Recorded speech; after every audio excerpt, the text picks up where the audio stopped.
So the last chapter starts out with I'll just read it here. The centerpiece of Jamie Ford's novel, Hotel on the Corner of Bitter and Sweet, is the tense relationship between Henry, an American-born Chinese adolescent, and his Chinese-born father. Lessons about life and how to live it, such as one from Henry's dad about how to act when the path is not easy or obvious, often burden Henry. Okay, so when the path is not easy or obvious, this has nothing to do with the content. Just thinking I thought of an analogy. I don't know. I used to play baseball growing up, and I was a pitcher, and some days you threw better than others. It's like any sport. Sometimes your slap shots dead on. Sometimes you hit the person in the third row. It's just kind of the way it is, and it's those times when you're not on and you're not your best, or the situation is not ideal. That's where the kind of the real work, so to speak, is done. It's like, can you? Work through it. Like pitchers always say, you got to be able to pitch and get the guy out, even if you don't have your best stuff. You know what I mean? You got to find a way. So with that in mind, that quote from the chapter really made me kind of think of teaching in those terms. And it's really about being dedicated and believing that education is the best path for these students. And sometimes college might not be the best path, vocational training or career training, something else. I mean, the students I serve, they're middle income. I'd imagine middle, that's what it seems, what I've kind of gleaned, middle. And there's some, that are very, very low income, but the majority is like, I'd say middle income. And, it's 90% Latino. So in a kind of an odd way, it's diverse within that group of Latino. I mean, it's a lot of mostly Mexican, but it is diverse. It's not just Mexican people, girls and guys, but it's just thing at school is if that's how you're breaking it down, 90% or close to 90%. I mean, it's not diverse. You know what I mean? It's weird. We kind of think as diverse as being sometimes being non-white. Oh, then it's diverse. Like you hear kind of that's kind of like the Fox News kind of like logic there. But I hear people say that, so it's just interesting. So I'm really serving almost a population, a Latino population. I really try and incorporate what they have to say and how they view the world. So that's just a little aside there. But moving on.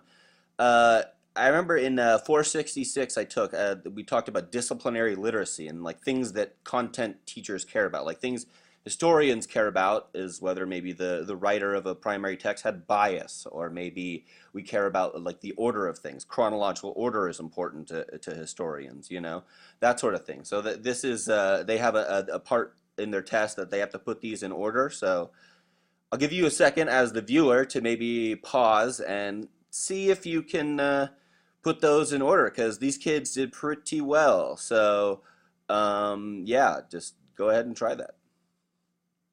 All right, if you did it, then you're probably wrong, unless you're really smart. So, moving on. Or maybe you Googled it, and that's not fair. So, 1931, Japan invades Manchuria. That was the first thing to happen. Actually, it was called Manchukuo, was actually the real word, but we like to call it whatever we like to call it because we're the white people writing the textbooks. Anyway, sorry, that was an aside. Yeah, Japan invades Manchuria. March 1935, German rearmament. They actually started building way before, not way before, but earlier than 1935. But this was kind of when the proverbial S hit the fan, and you got a bunch of these Nazis. It's really funny how in a lot of these World War II guys, you see interviews about them. I guess it's not funny if you're German, but they refer to Germans by derogatory terms. I won't say any, but it's kind of and they do it with this kind of like swagger. I mean, they're old. Obviously, if I fought somebody, I would feel at liberty to call them whatever I felt if they were trying to kill me and I was trying to kill them.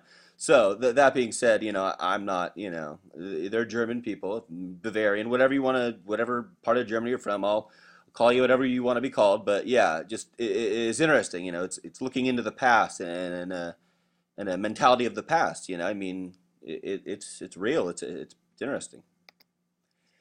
All right, October 1935, Mussolini invades Ethiopia. Just got some pictures talking about Ethiopia. Just there's Mussolini giving him an idea, and then just the arrows, and it wasn't. They they they tried a while ago, in the late 1800s, and they lost. But this was they got him this time, unfortunately for the Ethiopians or the Abyssinians. Yeah, this is that map. I think you remember German occupation of the Rhineland. Hitler actually said if France, they were kind of like, I don't know if they were stationed here. I'd have to look that up. But if France had showed any resistance when they just sort of marched, through there, then Hitler said he would have turned back. So it was really kind of, interesting. Could have gone anyway in history thing. So it's interesting. I'm not advocating that we shoot anybody who crosses a boundary every time. That's not what I'm saying, but it's just looking back, there certainly is some sort of lesson to be learned, I hope, and I explain that to the kids, the students, excuse me. And yeah, so the German occupation of the Rhineland. And in retrospect, I mean, it really was theirs, because the Treaty of Versailles really hammered down on Germany, and this is their kind of their industrial heartland. So yeah, I mean, World War II. I mean, you could see it coming.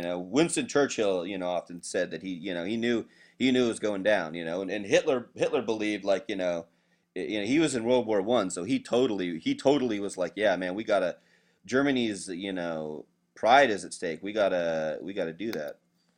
And then there's a 1938 Munich conference. Neville Chamberlain right here. He's the dude who just, path to appeasement, You see his face in the dictionary next to it. Poor Neville. Anyway, and the German invasion of Czechoslovakia a lot of the students had a lot of trouble spelling and saying Czechoslovakia because A, it doesn't exist anymore, and B, it's rather hard to say. Luckily, I'm part Czechoslovakian, so I kind of was heard that term a time or two. So yeah, Czechoslovakia. And somebody mentioned we mentioned Nazis in a class before, and somebody's like Nazi zombies, and I'm like, what are you talking about? And apparently, there's a video game where there's Nazi zombies. So I threw in the Nazi zombies to kind of be like, oh yeah.